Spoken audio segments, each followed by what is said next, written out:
Assalamualaikum warahmatullahi wabarakatuh. Perkenalkan, nama saya Muhammad Dandi Tanhusi, NIM 23271512 dari Universitas Pendidikan Mandalika.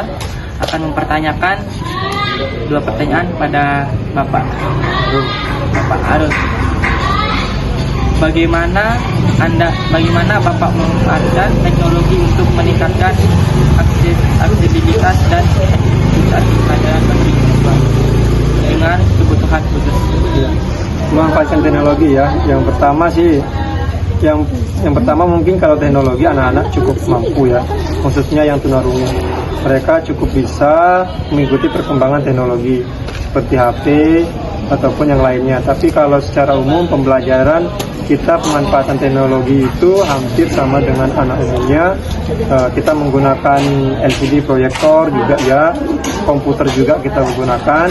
Bahkan sekarang kita banyak memanfaatkan aplikasi-aplikasi pembelajaran seperti penggunaan Canva. Itu salah satu aplikasi yang kita manfaatkan untuk dalam proses pembelajaran.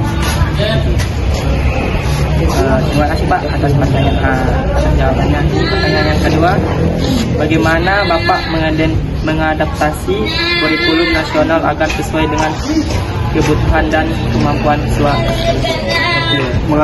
Mengadaptasi kurikulum ya.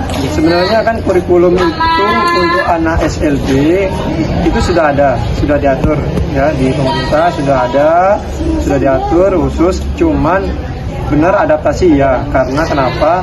Anak-anak disabilitas itu walaupun tingkat jenjangnya tinggi begitu kan, tetapi ketika kemampuannya rendah, maka kita sesuaikan dengan KIKD yang ada di kurikulum yang rendah begitu. Misal ketika anak ini dengan hambatan intelektual, dia walaupun sudah SMA, tetapi secara EQ mereka kan rata-rata di bawah 75, ada yang bilang 70 kemampuan mereka, sehingga bisa dibilang standarnya mereka adalah materi anak-anak SD. Maka penyesuaian untuk kurikulum mereka kita sesuaikan dengan anak SD begitu, sehingga tujuannya adalah supaya anak mampu karena materi yang diberikan sama guru.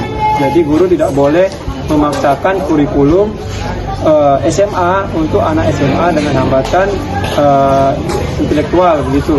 Tapi teorinya di sekolah luar biasa adalah kurikulum menyesuaikan dengan kemampuan anak. Ya, jadi itu catatannya. Jadi kurikulum itu yang menyesuaikan kemampuan anak. Ketika kemampuan anak tinggi, maka mereka bisa menggunakan kurikulum yang tinggi. Tapi ketika kemampuan mereka rendah, mereka bisa menggunakan kurikulum yang rendah.